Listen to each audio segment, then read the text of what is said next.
안녕하세요. 코딩 교육 회사들에게 고함 1부 내용을 간략히 정리하고 2부 내용으로 들어가겠습니다. 첫 번째로 지적했던 내용입니다.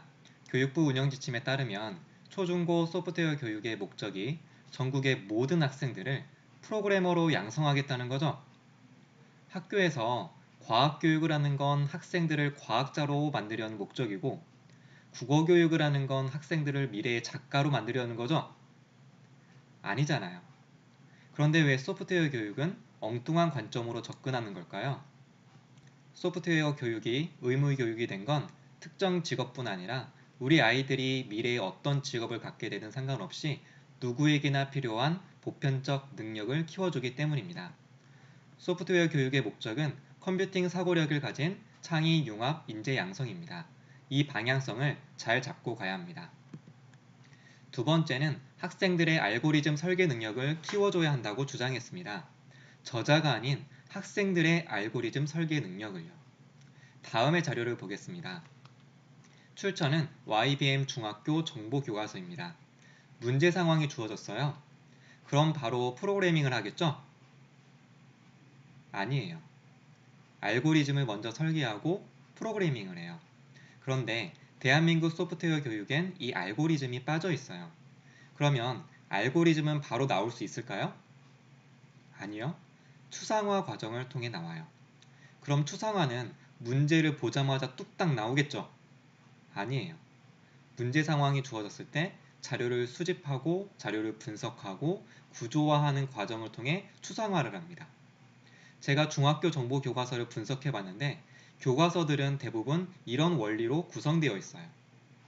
하지만 문제는 대부분의 사교육 및 방과후용으로 나오는 교재들을 살펴보면 컴퓨팅 사고력의 핵심 중의 핵심인 추상화라는 단어조차 언급되지 않아요.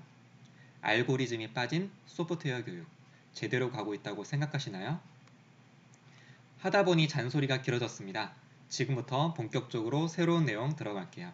세 번째, 컴퓨터공학 전공자만으론 부족합니다.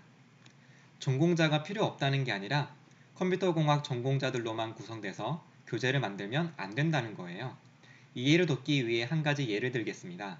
이름을 밝히진 않겠지만 제가 어떤 코딩 교재를 리뷰하면서 이건 교재가 아니라 그냥 매뉴얼 수준이라고 평가한 적이 있습니다. 그 원인을 알게 되었어요. 책 뒤에 저자의 양력이 적혀 있었어요. 아마 그 회사에서는 우리 교재는 이렇게 대단하신 분들이 참여했습니다. 라고 자랑하고 싶었던 것 같아요. 제 생각에는요. 공학 박사도 있고 유명한 회사의 연구원으로 구성되었는데 어딜 찾아봐도 현장의 교육 전문가가 없었습니다. 물론 전공 분야에 대한 해박한 지식은 대단하신 분들입니다. 그건 인정합니다. 하지만 그분들은 그 대단한 지식을 유아나 초등학생 수준에 맞게 전달하는 능력은 부족해요. 제가 이분들을 감히 무시하는 게 아니고요. 서로 잘하는 분야가 다르다라는 걸 말씀드리는 거예요. 내가 많이 아는 것과 내가 아는 걸 다른 사람에게 효과적으로 전달하는 능력은 분명히 다릅니다. 현장에서 수업을 조금이라도 해본 사람이 교재 만드는 데 참여했다면 이렇게 나올 수가 없는 거예요. 그래서 컴퓨터공학 전공자와 현장의 교육 전문가가 반드시 함께 만들어야 합니다. 우리가 흔히 공무원을 욕하면서 탁상 공론 한다고 하잖아요. 현장 교육 경험이 없는 분들이 교재를 만들면 똑같은 상황이 교육 분야에서 생깁니다. 예를 들어 문제 상황에 대한 정답, 곧 완성 코드가 교재에 그대로 나와 있는 거예요. 어른들이 답을 친절하게 적어 놓고선 얘들아, 교재에 답이 있지? 하지만 답은 보지 말고 스스로 풀어야 한다 하는 겁니다. 교실에선 어떤 일이 일어나는 줄 아세요?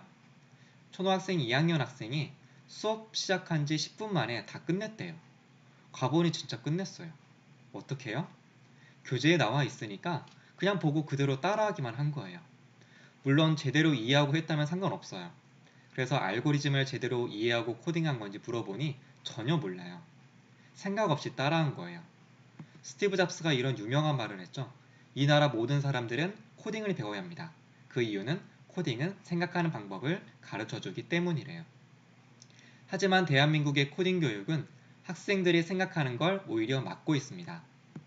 잘못된 교재 구성은 결과적으로 학생들이 생각하는 걸 방해만 할 뿐 아무런 도움이 되지 않습니다. 왜 이런 일이 발생할까요? 교재 만드시는 분들 굉장히 똑똑하신 분들이거든요. 제가 생각하는 원인은 해박한 전공 지식은 있지만 현장 교육 경험이 없기 때문이에요. 반대로 컴퓨터공학 전공자가 빠진 상태로 교재를 만들어도 굉장히 위험할 수 있습니다. 컴퓨터 과학의 원리와 개념을 제대로 이해하지 못하고 왜곡된 지식을 전달할 수 있기 때문이죠. 그래서 컴퓨터공학 전공자와 현장교육 전문가의 조합이 필요하다고 생각합니다. 네 번째, 창의력을 키워주는 교육이라고 하면서 교재 내용을 자세히 보면 기존 어른들의 고정관념이 그대로 들어가 있는 경우가 있어요. 아이러니한 거죠. 창의력을 표방하는 교육인데 어른들의 고정관념을 은연중 주입하고 있는 건 아닌지 점검해야 합니다. 그리고 더 중요한 건 교재도 잘 만들어져야 하지만 그에 따른 교수법도 달라져야 합니다. 틀에 박힌 과거의 교수법을 고집한다면 창의융합 인재 양성은 구호로만 끝날 가능성이 높습니다. 다섯 번째, 수준별 교재를 만들어주세요. 이 얘기는 주로 방과 후 교재를 만드는 코딩 교육 회사에게 말씀드리는 겁니다. 영어랑 비교해 볼게요. 많은 단계들로 교재가 나눠져 있고 학생들의 수준에 맞게 교재를 선택해서 수업하잖아요. 그런데 코딩의 경우 현재는 초등학생 1학년과 6학년이 같은 교재로 수업을 받는 경우가 많아요.